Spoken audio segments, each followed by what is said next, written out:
Bismillahirrahmanirrahim. Seek knowledge from the cradle to the grave. ये इलामा इकबाल के मध्य कलंदर का कॉन्सेप्ट है जो हमने सीखना है वो मैंने ये सामने लिख दिया है कि आज के लेसन के बाद हमें ये चीज़ें सीखने का पता चल जाएगा।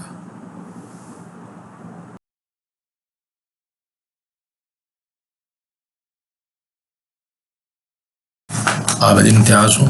पर्ल्स ऑफ नॉलेज मेरा यूट्यूब चैनल है, उसके हवाले से मैंने ये कुछ लर्निंग ऑफ ArcGIS की कुछ क्लिप्स डाले हैं। आज उसका हिस्सा है जो मैं आपको दिखा रहा हूँ। सबसे पहले जब ArcGIS अपलोड करते हैं तो आपको ये पैनल नज़र आता है।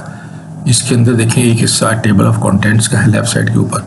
ये एक कैनवास है जिसके अंदर आप हमारा डेटा जो है वो डिस्प्ले होता है। ऊपर कुछ इसकी ऑप्शंस हैं, मुख्तलिफ़ किस्म की हैं, उस पर हम बाद में जो आने वाले लेसन्स में उनमें इसका जिक्र करेंगे। सबसे पहले हम इसको लेयर को क्लिक करेंगे। मकसद ये है कि प्रॉपर्टीज़ पे जाके हम सबसे पहले अपना कोऑर्डिनेट सिस्टम एडजस्ट करेंगे। ये देखिए कोऑर्डिनेट सिस्टम एडजस्ट करेंगे कि हम कौन से कोऑर्डिनेट सिस्टम में अपना डेटा को देखना चाहेंगे। फॉर एग्ज़ाम्पल हम पाकिस्तान का रीजन है तो इसमें देखें वर्ल्ड में आएंगे तो इसके ऊपर हमारे पास WSG84 जो कोऑर्डिनेट है वो यूज़ होता है। इसको हम सेलेक्ट कर लेंगे। अब हमारा कैनवस जो है वो ज्योग्राफिक कोऑर्डिनेट्स के हवाले से WSG84 प्रोजेक्शन सिस्टम में अपने डेटा को इंपोर्ट करेगा और डिस्प्ले करेगा। सबसे पहला जो काम हमें करने वाला है कि हमने जो अपना डेटा रखा हुआ है, अपनी एक्सेल फाइल लिखी हुई है, वो कहाँ पर रखी हुई है और उसको यहाँ पर हमने फोल्डर के साथ कनेक्ट करना है ताकि हमें इजी हो चीज़ों को इंपोर्ट एक्सपोर्ट करने के लिए। तो इसमें एक ऑप्शन है विंडोज़ में आप जाएं तो कैटलॉग का ऑप्शन आती है। कैटलॉग ऑप्शन में आप देखें कि हमारे पास ये चीज़ें एक विंडो छोटी सी ओपन हो जाती है। सबसे पहले हम कैटलॉग के अंदर जाएंगे कनेक्ट टू फोल्डर। तो जो आपने फोल्डर बनाया होगा कनेक्ट टू फोल्डर के हिसाब से जिसमें आपने अपने एक्सेल फाइल्स और डॉक्यूमेंट्स रखेंगे उसके साथ इसको कनेक्ट करना। मेरे हवाले से मैंने आपके लिए ट्रेनिंग 26 का दिया हुआ है, इसको हम कनेक्ट कर लेंगे। तो आप देखें यहाँ पर हमारा वो कनेक्ट हो गया। ये E1 ट्रेनिंग 26 हमारे पास फोल्डर यहाँ पर आ गया। इसके बाद हमारा दूसरा काम ये होगा कि हमें इसके अंदर अपनी जियो डेटाबेस बनानी होगी।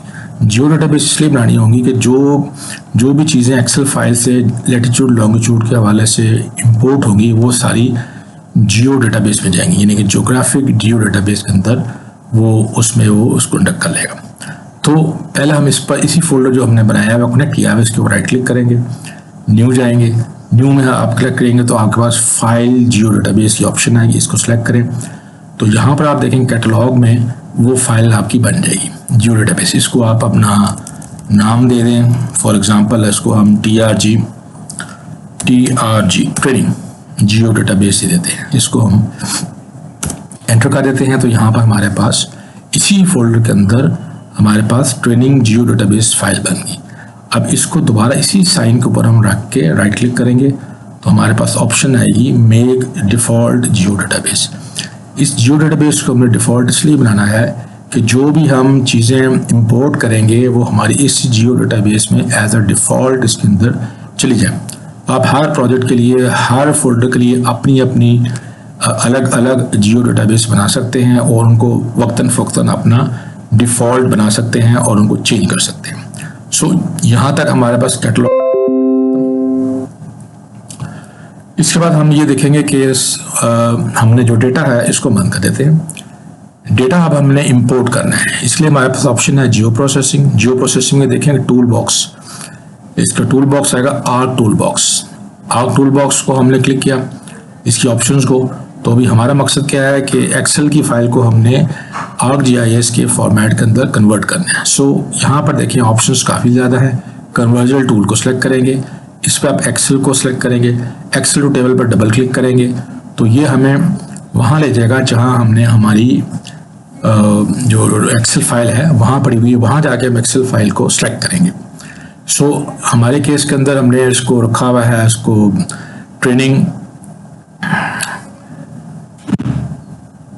26 फोल्डर है, उसके अंदर ये देखें ट्रेनिंग डेटा एक्सेल फाइल है। ये ट्रेनिंग के लिए है, जस्ट डिस्प्ले के लिए है, इसमें कोई रेफरेंस की ज़रूरत नहीं है। इसको जस्ट शो करने के लिए आपको किस तरह डेटा इंपोर्ट होता है। आपका जो डेटा जैसे मुख्तलिफ डेटा बेसिस होगी, मुख्तलिफ कॉन्टेंट्स होंगे, वो उसी अंदाज से वो इंपोर्ट हो जाएंगी। अब आउटपुट टेबल को और से देखें, ई ट्रेनिंग कनेक्ट फोल्डर था, TRG जियो डेटाबेस थी, और ये वो एक्सेल फाइल को आपका आउटपुट नाम देना चाह रहे हैं। आप देखिए उसको दे दें ट्रेनिंग डेटा, ओके कर दें। तो ओके के बाद नीचे देखेंगे आप ये इसको इंपोर्ट करना शुरू कर देगा। अभी क्या करेगा, एक्सेल फाइल को अपनी वहाँ से जहाँ से हमने उसको इंपोर्ट कर दिया है वहाँ से लेगा और आपकी जियो डेटाबेस के अंदर ले जाके उसको उसकी एक टेबल बना देगा जिसको आप यूज़ कर सकेंगे ArcGIS के अंदर। ArcGIS का ये है कि जो भी डेटाबेसेस आप इंपोर्ट करेंगे वो यहाँ पर आपकी एक्सेल फाइल जो है वो आपकी एक लेयर की शक्ल में इस टेबल ऑफ कंटेंट्स के अंदर यहाँ पर डिस्प्ले हो जाएगी। आप देखें टूल बॉक्स को फिलहाल हम क्रॉस कर देते हैं। ये देखें ट्रेनिंग डेटा वो जो एक्सेल फाइल है वो इंपोर्ट होकर अब ArcGIS के टेबल के फॉर्मेट में आ गई है। इसको अगर हम राइट क्लिक करें तो हम इसके टेबल ऑफ कंटेंट्स भी देख सकते हैं। ओपन करके देख लें, इसके अंदर जो डेटाबेस हमने दी हुई है ये एक ऐसी टेस्ट सी डेटाबेस है। इसके अंदर ये देखें ज्योग्राफिक कोऑर्डिनेट्स बड़े इंपॉर्टेंट हैं, इसी ही फॉर्म और इसी शेप में इनका होना चाहिए इस आर्क मैप को चलाने के लिए। इसके अलावा किसी फॉर्मेट में होंगे, कहीं ई लिखा होगा, कहीं नॉर्दिंग लिखा होगा, तो वो इसका डेटा रिजेक्ट कर देगा। इसको हम क्रॉस कर देते हैं। ट्रेनिंग डेटा फाइल को दोबारा लेते हैं और यहाँ पर डिस्प्ले एक्स्ट्रा डेटा है, इसको डिस्प्ले करेंगे तो हमें यहाँ पर उसी कोऑर्डिनेट्स XY फील्ड के अंदर लैटिट्यूड लॉन्गिट्यूड आ गए। इसको हमने ओके कर दिया तो हमने देखा कि ये हमारा डेटा यहाँ पर कैनवस पे डिस्प्ले हो गया। तो ये टेस्ट डेटा है, ये अपने अपने कोऑर्डिनेट्स की जगह पर यहाँ पे आ गया। अगर आपका नेट ऑन है, अभी हम तो स्टैंड लोन पे काम कर रहे हैं, अगर आपका नेटवर्क ऑन है तो आप इसमें ऐड डेटा पे ऐड डेटा करें और यहाँ पर ऐड बेस मैप करें। इसका मतलब ये हुआ कि ये गूगल के सर्वर से गूगल के मैप को अपने बेस में ले आएगा और आपका जो डेटा है वो उसके ऊपर डिस्प्ले हो जाएगा। ये देखें, इसमें इमेजरी भी सिलेक्ट कर सकते हैं। हम फिलहाल बेस मैप सेलेक्ट करते हैं, ऐड करते हैं तो आप देखेंगे कि हमारा जो गूगल अर्थ गूगल मैप्स हैं वो यहाँ पर इसके नीचे डिस्प्ले की शक्ल में आ जाएंगे। अब लेफ्ट साइड पर देखें चेंज किया आया, उसी को जो हमारी डेटाबेस का ट्रेनिंग डेटा था उसकी ही उसने लेयर यहाँ पर एज अ ट्रेनिंग डेटा की लेयर बना दी, क्योंकि इसमें जो ArcGIS जो है ये बेसिकली लेयर्स को अपने अंदर रखता है और लेयर्स को ऑन ऑफ करके आप डील कर सकते हैं। फॉर एग्जांपल ये डेटा आपका आ गया, इसको आपने ऑफ भी कर सकते हैं, देखें वो ऑफ हो गया। इसी तरह यहाँ बेशुमार लेयर्स आ सकती हैं मुख्तलिफ डेटा की, आप ऑन ऑफ करके उनको डिस्प्ले कर सकते हैं।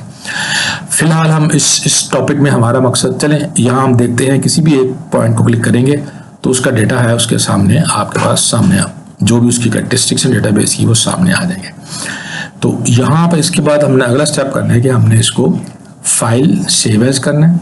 अब सेव एज कहाँ करना है, देखें ट्रेनिंग 26C में जाएं, वहाँ पर आप इसको एक नाम दे दें, ट्रेनिंग नाम दे दें आप उसको।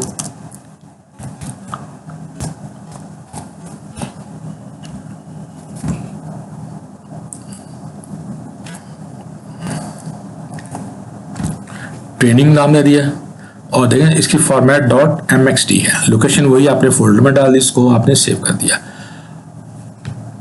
ये ऊपर देखें इस बार में इसने ट्रेनिंग .mxt आर्क मैप दे दिया। अब इसको आपने सेव कर लिया। इस ये व्यू आपका एज अ फर्स्ट लेसन के तौर के ऊपर सेव हो गया। पहले लेसन में हमने ये बताया कि जो ArcGIS जो ओपन होता है उसके अंदर हमने कैटलॉग में अपना डेटा किस तरह मेंटेन करना है। फिर हमने कैटलॉग में जियो डेटाबेस बनाई, जियो डेटाबेस को हमने डिफ़ॉल्ट बनाया।